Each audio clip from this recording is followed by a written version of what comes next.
Hello, ladies and gentlemen. I worked all night and I haven't slept yet. It's going on about 10 o'clock in the morning, and I was at work since 11. And I am going to rest for a little bit, but before I do that, I want to talk to you about a few things. Really not much, but it's actually breaking news, so I guess it is much. I don't know if you're aware, there's been reports out about how, and again, forgive the beeping sound, please, about how Russia, Putin, actually, the president of Russia, has been pleading with the media, through the media, to the world, especially NATO and the United States. I'm not saying Putin's a saint, but he's been pleading to intervene or to have some type of resolution because the world is at the brink of an escalated global war. Now, you know that we are in World War III. I've explained that as well. They don't tell you this in the mainstream media news. But this type of war I'm talking about is the escalated portion, like the beginning stages, which I always told you that it's escalating now, but I mean it's getting more intensified. Because at the border of Russia, NATO is building up forces, and they're just ignoring Russia's warnings when Russia says it's very provocative, it's aggressive, it is an act of aggression. They just continue to do it. Ukraine is doing a massive military buildup as well. They're preparing for an offensive, and they're not going to tell you this in the mainstream media news. If you shift over to the Middle East, Obama continues to send troops to support the Sunni Muslims. This man supports Al-Qaeda. This man supports Taliban. You name it. This man's a Muslim. And this man is not about peace. He wants a global, an escalated, a more intensified global conflict. That's what he wants. If you shift over to the South China Sea, China has been holding,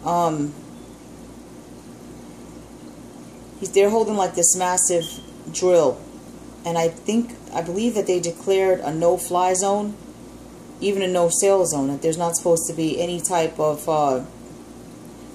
foreign ships in that area, because you know that they claim the islands of the South China Sea and it's sovereign land to China.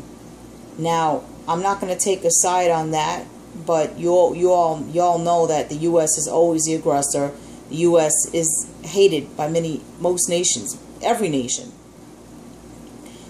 Now, that's intensifying. The USA has been sending warships there. They've been provocative. They've been intercepted by Chinese warships, Chinese warplanes, and the tension's just rising there. So you have 3 hot spots where the tensions are rising, and I believe, according to the book of Revelation, this escalated, intensified great war will start in the Middle East and spread out and branch out like a web. Then if you go over to North and South Korea, North and South Korea, you already know that North Korea hates America, just like every nation does, and South Korea as well. They do have nuclear firearms, so, don't listen to the mainstream media news when they say that they don't. Remember, everything that spills out of Obama's mouth is a bold-faced lie. So, let's shift over back to the Middle East. And I guess we'll look at the worldly nations for a second. You know, Iran and China have a strong relationship. So do they have a strong relationship with Russia? So in these few areas that I labeled regarding heated global conflict, heated tensions, each area we're on the brink of an escalated, more intensified global war. Now, we are at World War III. When I say global war, I mean exactly that, but in this, and it's already escalated, but in this situation, more intensified. More intensified meaning where the United States and Russia will have a confrontation. And they'll have a confrontation directly with Iran and China. That's foretold in Ezekiel 38 and 39.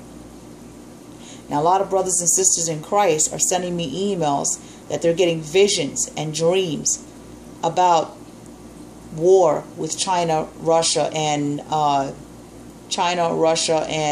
Iran. You also know that there's other nations in that mix. There's Latin nations that hate the United States. There's African nations that hate the United States.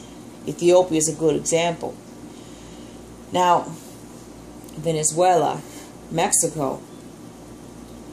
Okay, Mexico still harbors hate towards the United States because they say that the United States took Texas, I believe it's California, Arizona, whatever lands were won in the Mexican-American War or the Spanish-American War, the war between Mexico and the United States.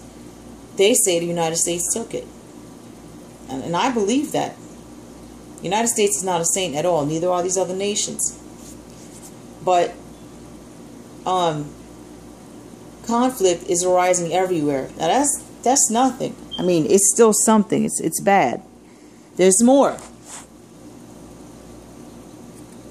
If you shift over to the United States, okay, here locally, you notice all these false flags that are popping up. Like something is trying to get the people to uprise, to rebel, and overthrow the current government.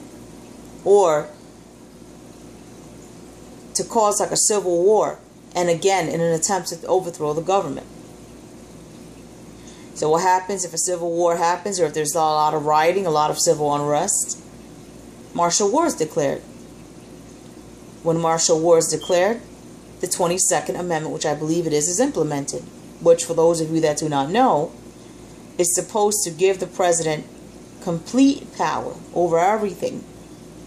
The president will be like a dictator. Not even Congress will be able to stop him. I'm not going to state it as fact, but I think congressional powers will be suspended as well. I'm not going to state it as fact, but the president will supersede every congressional law. The president will have power over everything. So much so that the president will be able to stop the elections if there's civil unrest. Now, I believe Obama is trying to do that because Obama wants this escalated war. Now, think about this for a second. The Muslims say, according to their ideology, that if there's a global war, right, that their muhadin will return. They're antichrist. They're what they perceive as their Messiah. The Bible sees as the antichrist, an antichrist spirit. They believe their muhadin will return. I hope I'm pronouncing that word right. That's what they believe. So they want a global conflict. The Islamic muhadin is the antichrist in the Bible. Now, I'm not saying that the antichrist is going to come on the scene. We all know that the Daniel 9:27 prophecy ushers in the 7-year tribulation and will also be a biblical turning point where the Antichrist will be revealed sometime after the Daniel 9:27 prophecy is fulfilled. Sometime after. I don't know when. That's up to Jesus Christ. But Obama is eager for escalated major global conflict. That's what I need to let you know. You guys know that. If you don't notice, he's provoking all these countries. He's provoking them. And he wants to stop the elections. You see, he wants civil war. He wants some type of civil war or rioting to the point that it'll give him an excuse to declare martial law. Why do you think he's targeting the gun rights? So that way, when they come for you to detain you, you won't have any means of defending yourself. Now, Christians, God's people, will have Jesus Christ in their corner. God will protect them. But what about those that are not even covered by the blood of the Lamb? They're sitting ducks. I'm just telling you this not to scare you. I'm telling you this because the mainstream media news is not telling you this. Now, I'm going to leave some links below. I'm not claiming any copyright for these links. I'm going to leave the fair use statement below with all this false flagging business of copyright going on. I'm going to leave that below. I'm going to leave these links below, meaning that those particular sources will get credit for the work that they did. I'm not claiming any copyright ownership. I'm not claiming any credit for their work. I'm not even mentioning them in this video. I'm going to put sources below because those are sources that where I'm getting the information from, and also I prayed on this. Now, with that being said, I'm going to close it with this. Okay? I'm getting, like I said, visions and dreams from lots of brothers and sisters in Christ. Dreams of war, visions of war. Okay? And of course, we all know we got to test the spirits. I had a vision myself. I had a vision yesterday that I saw the tops of trees burning. Just on fire. Okay? And I had a dream the other day that I opened my back door and I saw piles of dead people. Fields of dead people. Some of them looked charred. Some of them looked like they had boils on their skin, like it was some kind of pestilence. Maybe pestilence and war. Not trying to scare you or make you depressed. It's not meant to do that. This is to prepare you. The times that we are living in, it's dangerous. It's very prophetic. So I'm going to leave the links below, and I ask you, brothers and sisters, to please test the spirits. Now, I don't know how much time my channel has to stay up or whatever. Because like I told you all yesterday, I'm waiting to hear back on those two